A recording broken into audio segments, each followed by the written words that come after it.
In the question, we have to find decreasing order of rate of reaction with nucleophile.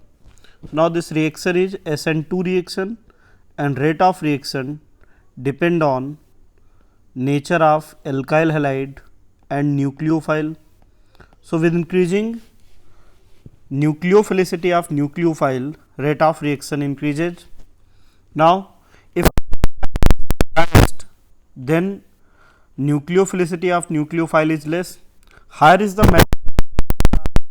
atom, higher.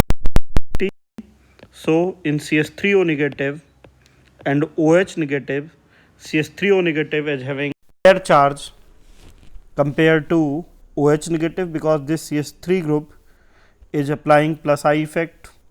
So, CS3O negative is having higher nucleophilicity than OH negative. Now, acetate ion and phenoxide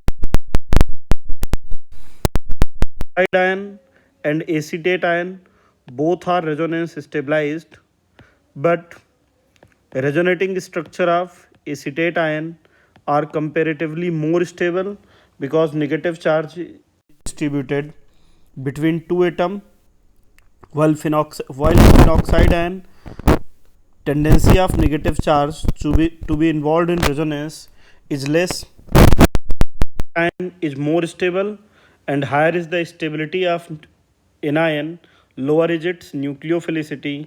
So, order of nucleophilicity is maximum for CS3O negative, then OH negative, then phenoxide ion, and then acetate ion, and hence most reactive is D, then C, then A, and then B, and correct answer is D.